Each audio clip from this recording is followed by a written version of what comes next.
أعوذ بالله الشيطان الرجيم بسم الله الرحمن الرحيم رب اشرح لي صدري ويسر لي أمري واحلل عقدة من لساني يفقهوا قولي. So sorry for that. I was having some technical problems from my side. My software was having a problem. So let us just continue quickly. So before the break, we were talking about the level of strategies in organization. And we started by basically talking about the 4 levels of strategy. So we have already covered the corporate strategy. So we will now be covering the second strategy, which is the business strategy. And remember, I told you the business strategy refers to the approaches and tactics that an organization uses to compete successfully.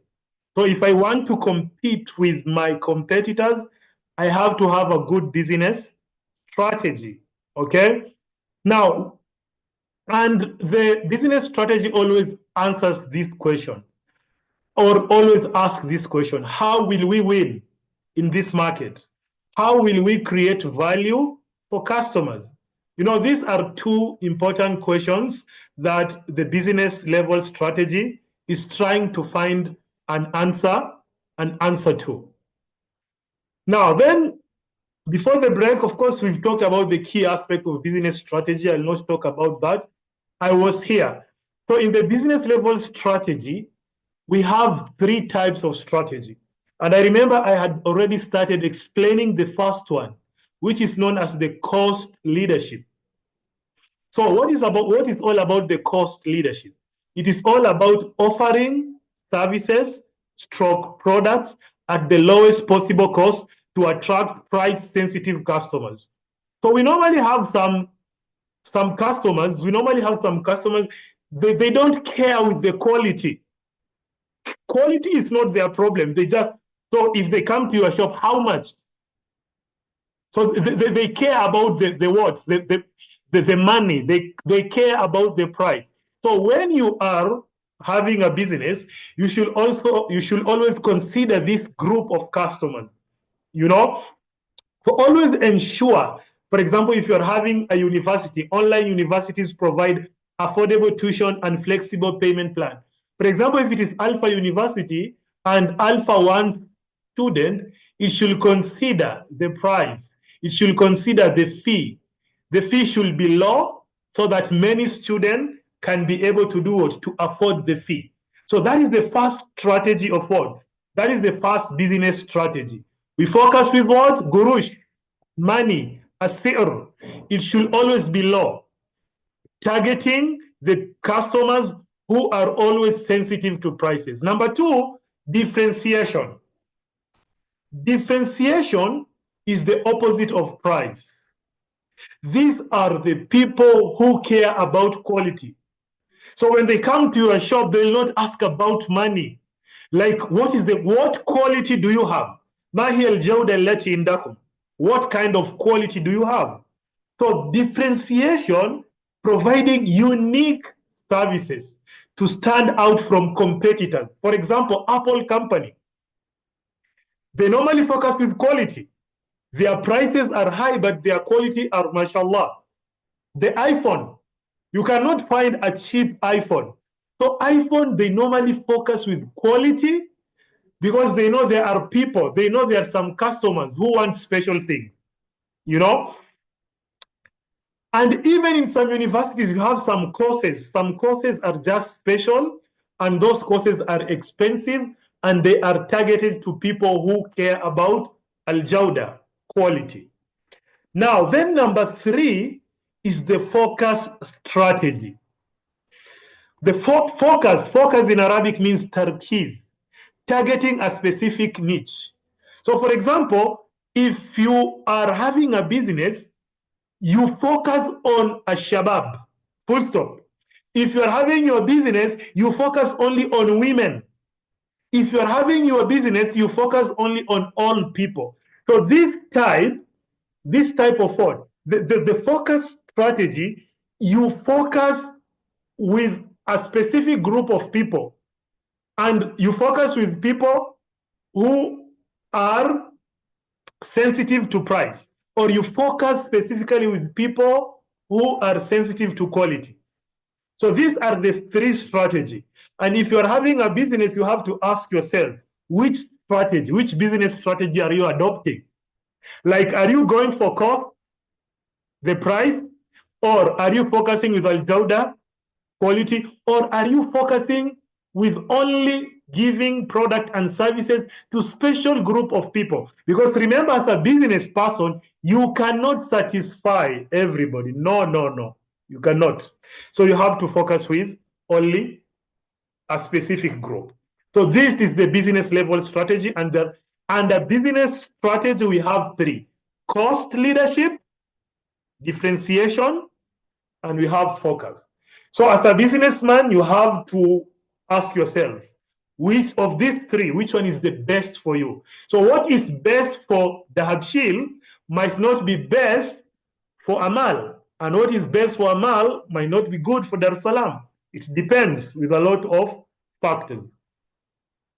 So this is what, this is the first one. The cost leadership, become the lowest cost producer. Number two, differentiation, unique product.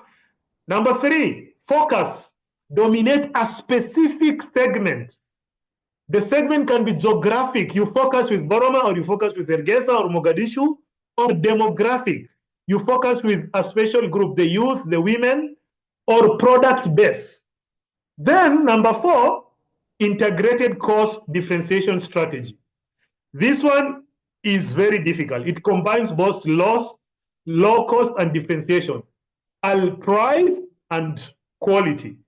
It is difficult, but rewarding. It is very difficult to find organization with this number four. It's very difficult. It's very difficult to balance price and quality. So if you find any organization doing that, then they are mashallah. It's only those biggest organizations that can manage, can balance these two. But all the other organizations, they either use one, two, or three. Then I need you to focus with this diagram here. In this diagram, in the middle, there is what is known as stuck in the middle. Sometimes you can find a question in an exam and you are asked, like in the business strategy, what do we mean by stacking in the middle? Stacking in the middle, in simple language, I'm not going to detail. Stacking in the middle means you are trying to do what? You are trying to do cost leadership, you are trying to do differentiation, and you are trying to do the focus at the same time. So stuck in the middle basically means you are doing a mushakal. So when you are doing the mushakal, you are going to be confused. Do you know somebody who has drank alcohol? Al-khamr. Like, you are very confused. So what they're telling us in an organization, you have to decide on one strategy. If it is cost, cost. If it is differentiation, differentiation. If it is focus, yalla, focus. But don't try to do cost on one side, then again you're coming to differentiation, then you're coming to focus, you are going to lose it. So that is the meaning of stuck in the middle. So if you're a businessman, always try to focus on one thing. So that is the meaning of stacking in the middle, as if you need. So stuck in the middle is a term from Michael Porter's General Competitive Strategy, describing a company that fails to adopt a clear competitive strategy, either cost leadership, differentiation, or focus. Instead, it tries to pursue multiple strategy, mushakal, multiple strategy at once, resulting in poor performance and lack of competitive advantage. So that is the meaning of what? Stuck in the middle. That is, you don't have a clear competitive strategy. You are trying to pursue multiple strategy. And while you are pursuing the multiple strategy, you are going to have poor performance, or you are going to lack a competitive advantage. That is the meaning of stacking in the middle. Okay, number three. Now we are going down. We are finished with corporate business. Now we are going to the functional. So the functional strategies refer to the specific actions and plans devised by various departments or functions within an organization to support and implement the broader corporate and business level strategy. So the functional strategy are there to help the business and corporate strategy. In every organization, you have a department. So every department, they're having their strategy. That is the meaning of functional strategy. Human resource, they have their strategy. Marketing, they have their strategy. Now, the most important thing is, these are the key functional level strategy. For example, marketing strategy.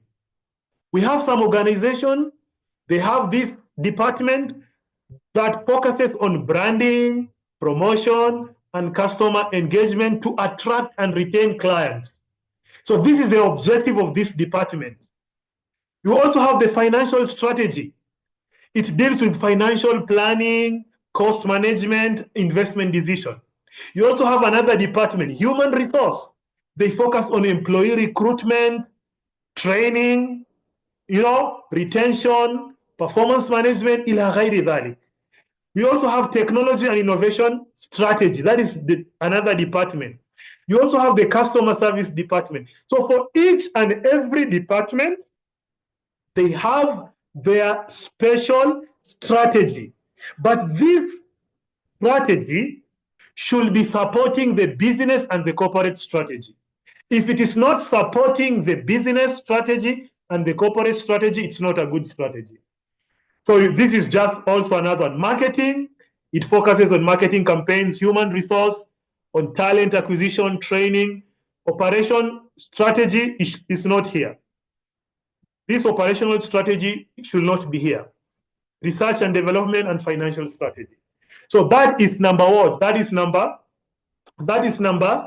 three, the functional strategy. Okay. Now we also have the operational strategy. And the operational strategy is the last one, which is down here. The operational strategy, this is what we saw here. Operational strategy is the last one. Now, this is where there is tanfidh al-amal. This is where people are really working. So when we're talking about the operational strategy, what are we talking about? So operational strategy refers to the detailed plan that outlines how an organization manages its internal processes, resources, and activities to achieve efficiency, productivity, and competitive advantage. It focuses on optimizing day-to-day operation. Underline this, circle this. The operational strategy, it focuses with day-to-day activities. What Alpha University is doing every day, what the Habshil is doing every day, the processes it's doing inside the organization every day. That is what is known as operational strategy. So operational strategy ensures that businesses functions such as production, logistics, quality management, and supply chain coordination align with the organization long-term goal. So again, the operational strategy should be aligned to the bigger picture. Now, what are the key elements of an operational strategy? So number one, process optimization. For example, if you go to Alpha University, what is the process of student admission? What is the process of registration? Is it easier for students to register? Is it difficult? That is the meaning of process. If you go to the Habshil Bank, if people go and they want to do some transaction, what is the process? Is it computerized? Is it easy? Is it difficult? That is the meaning of process. Every organization has a process of doing something. Number two, quality management. Every organization has the Department of Quality Assurance.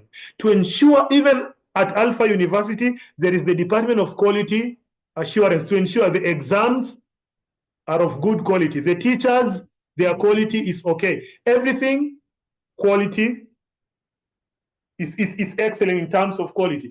Technology integration. Every organization uses technology.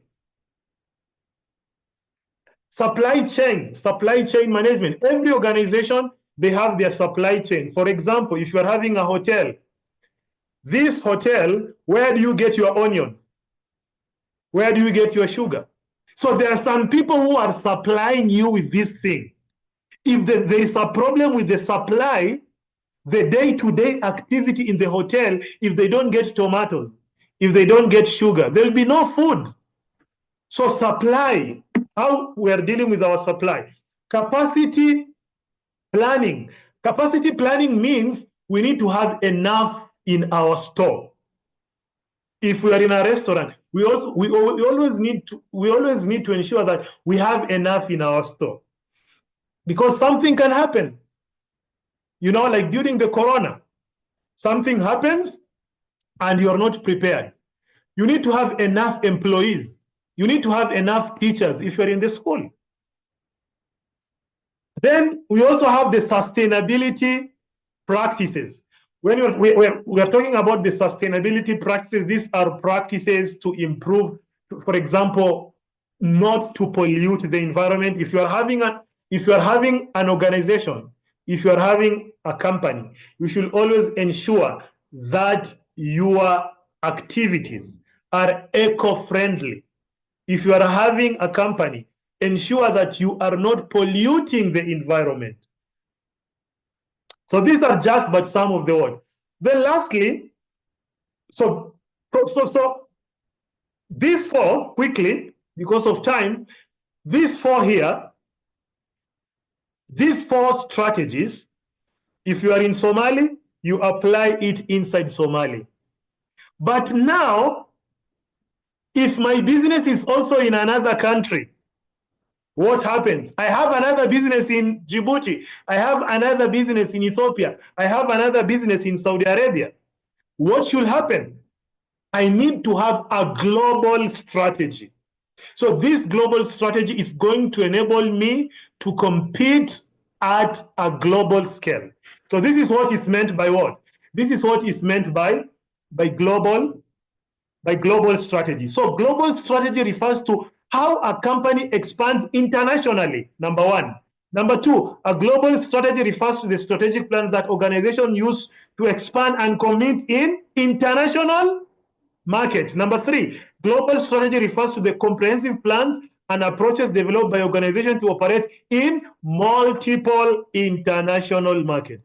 السوق العالمي.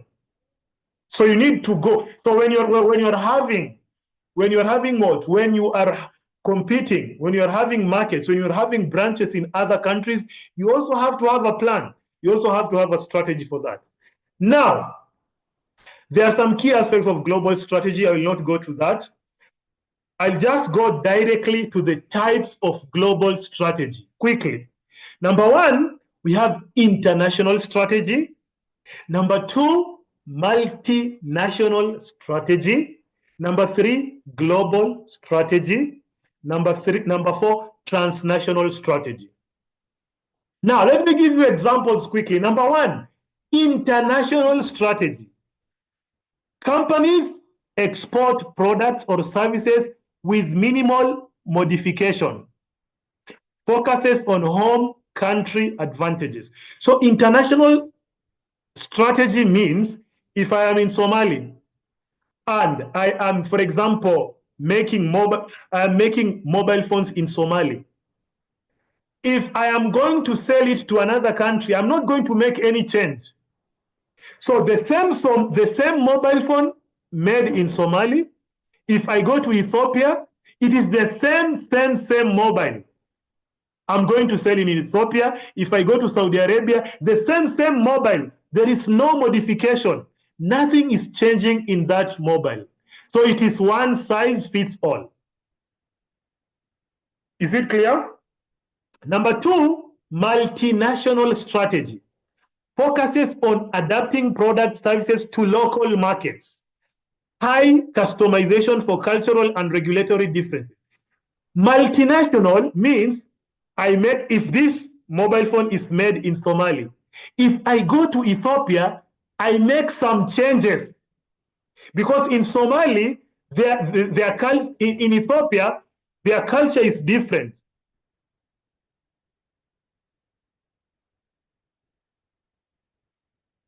So there is what? Multinational, it means made in Somali, but if I'm going to sell it in Ethiopia, I need to customize it. I make some changes because Ethiopia, they have their culture. If I'm going to sell to Djibouti, this same mobile phone made in what? Made in what? This same mobile phone made in Somali, I customize. I make some changes. So yes, it is made in Somali, but I need to respect the culture. I adapt to the culture in the other country. That is the meaning of multinational strategy. Number two, global strategy. It uses a single unified approach for all markets, okay, emphasizing efficiency and brand consistency. So this is almost the same with international strategy, but there is the element of standardization. Like there is a single unified approach for all markets. I'm looking for a very good example. Which example can I use? For example, MIT delivers the same curriculum globally, ensuring a consistent academic repetition. If Alpha is offering award is if Alpha University is offering a course, the course is going to be the same in all the countries Alpha is offering the course. Then lastly, transnational. Transnational balances global efficiency with local responsiveness by integrating global resources with local adaptation.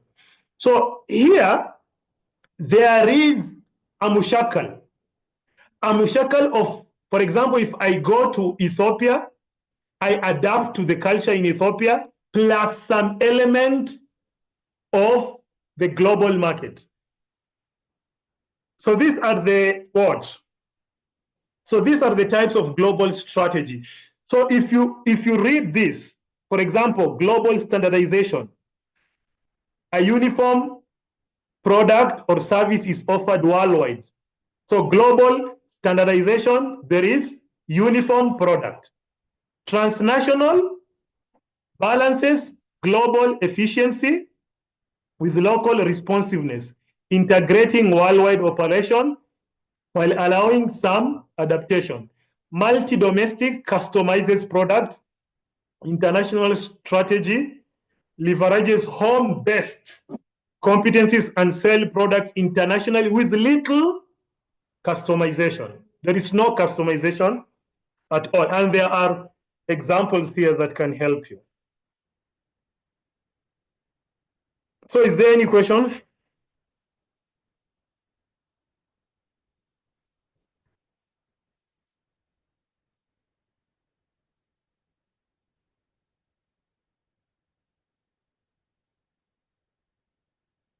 So if there is no question, this is so we are through with the word. We are through with the strategic choice. So we were focusing with the strategic choice. Now I have already chosen my strategy. I have already chosen my strategy. So what is going to happen? Time is going. Teacher, where is time going? We still have time. So when we are talking about strategic choice, we are through with the strategic choice. So now we are going to strategy implementation. Then next week, we shall be finishing with control and evaluation. So when you are talking about strategy implementation, in brief, when you're talking about strategic implementation, we are basically talking about what? Strategy implementation is the process of executing a chosen strategic plan. Remember, we have already chosen if it is the corporate, if it is the business, if it is the functional, if it is the operational, if it is the global. Now we are going to tanfidh. So it involves putting strategies into practice. So it requires coordination across people in the organization, processes, and systems. So there should be a lot of coordination. So with this coordination, you'll have a successful implementation. Now, when we are talking about strategy implementation, there are different types of strategy implementation. We have around 8 types of implementation. So number one, we have the top down. This is what I was telling you. Top down mean ala ila asfala.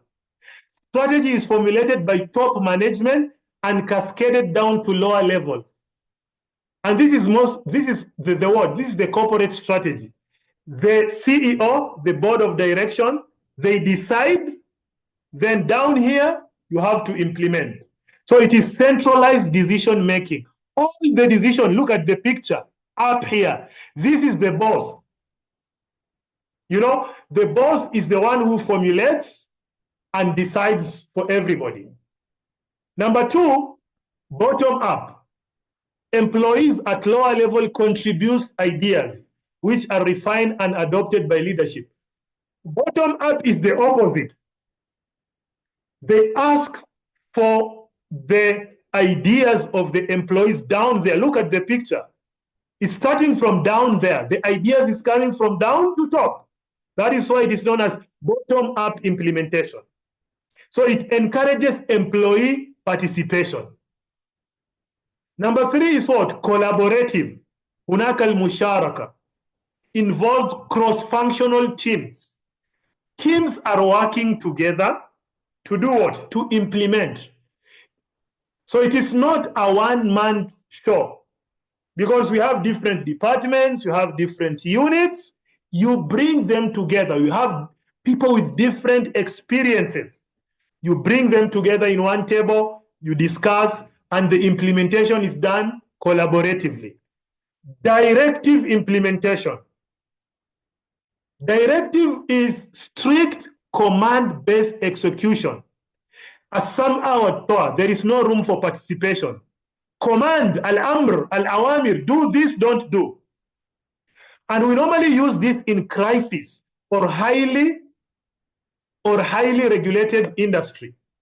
We normally use this when there is a problem, when there is a crisis, when there is no time for asking any question.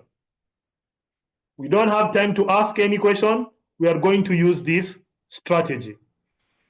It is very fast, but may reduce employee morale.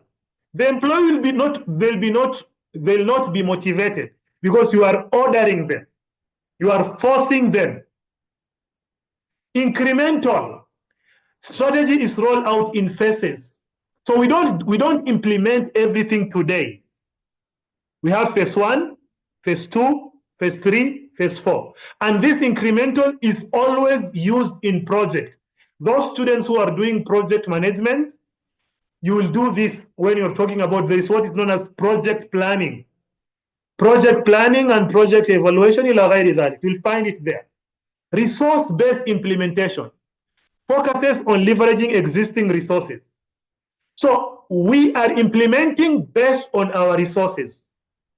So number one, we ask ourselves, what do we have? Do we have enough money? We are going to implement a lot of things. If we don't have money, step by step. So it depends with the more resources we have, the quicker we are going to be. Post-implementation is just like the strict implementation. Imposed without employee input. There is no room for mushawara. There is no room for musharaka. You know? So it is imposed without employee input. Often due to urgency. Sometimes because there is urgency. We need for example, we need to complete a project by next week. So we don't have room for discussion. Then adaptive implementation. Adjust strategy based on real-time feedback and market changes. We adapt. So the environment is changing, we are also changing. The environment is changing, we are also adapting. So we need to be very flexible. So that is it. So those are the 8 types of work. These are the 8 types of implementation. And lastly, when you are implementing, there are very important things. This is the framework for implementation. So we have the strategy, the structure, the shared values, skills. So because of time, in our next, I wanted to finish, but I see I cannot finish it because of time. So in our next lesson, I will do what? In our next lesson, we will start from the area that we have stopped in implementation, because I feel that we cannot cover all the area today. So in our next lesson, I will try to do what? I will try to start from where we have stopped.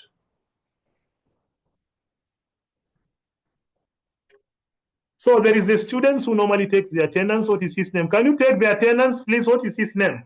Take the attendance, then send it to my inbox. Okay.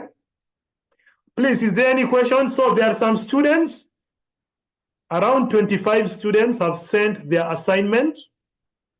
So if you have not sent your assignment, please, you still have time. The deadline is on 31st. Then I need you to listen carefully. So you have the attendance. I have already taken the attendance. So there is a question.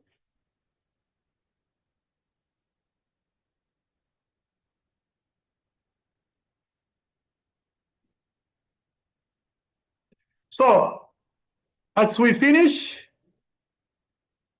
there is a what?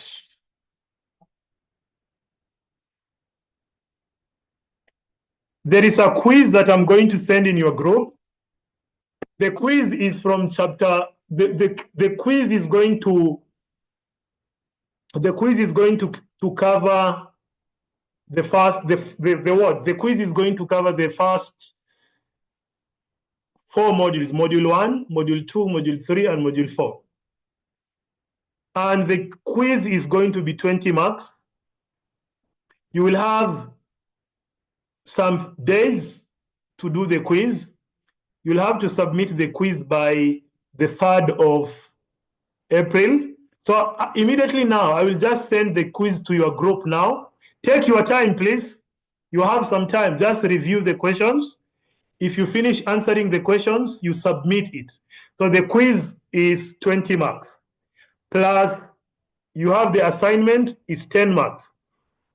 So if you submit your assignment, you have 10 marks.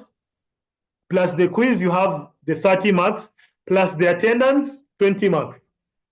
Then you wait for the final exam. So it's very easy to score an A+ in this course. Just do as what you are requested. Now, Abdullah, what's your question? You can ask.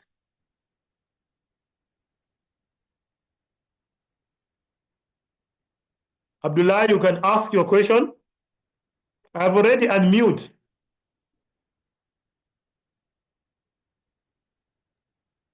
Yeah, teacher, I have a question.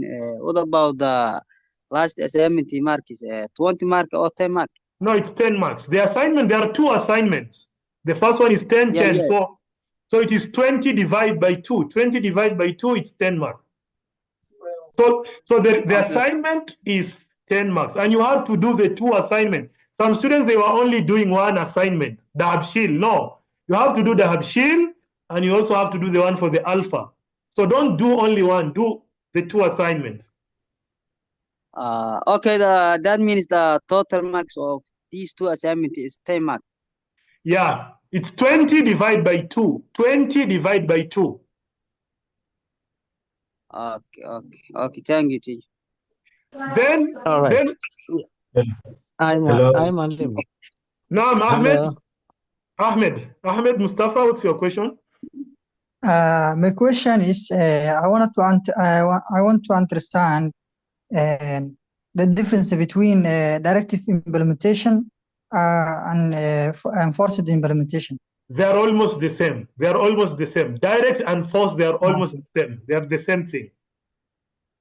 Thank you. So there is no input. There is no input of employees. You are forcing them. So direct and forced is the same. Teacher, Naam, Abdi. I'm Yes. Bashir Mahmoud Will you, Hassan. Bashir, Ma, I'm Bashir Mahmoud Hassan. Malimu, my name is Abdi. Oh, Abdi, Okay, naam. now. Okay. Yeah. Will you be able to reshare those the two links for the exam as you have said? I just came late in the group, so I was in the other group, so I did not get the link. Will you be able to No, I will send reshare it. so that at least I have not yet sent it. The link for the quiz, I'm going to share it after this lesson immediately. So right. there are 40 questions. There are 40 questions, but it will be 40 divided by 2. So it will be 20 marks for the quiz. And they are easy questions, not difficult. You just have to review it. So they are instruction. You will read the instruction and you will just understand the instructions. Well, thank you very much. So I will just send Teacher. it immediately now. If after this lesson, after the end of this lesson, I will send the quiz in your WhatsApp group. You will submit the quiz. You have a day, you have like 4 or 5 days for the quiz. The quiz will cover module 1, module 2, module 3, and module 4. 4 modules. Because your final exam will be 4, 5, will be 5, 6, 7, and 8. So 1, 2, 3, and 4, the quiz. Then your final exam, 5, 6, 7, 8. Yes, Mohammed, we have 1 minute remaining. Mohammed, your question? Abdullah, Mohammed, ask the question, please. Yeah, Yes, teacher. teacher. As we know, still during for the last assignment process. So this quiz is it's same time for that assignment, or it's later after sending the last assignment. After assignment sending the start, we will start it for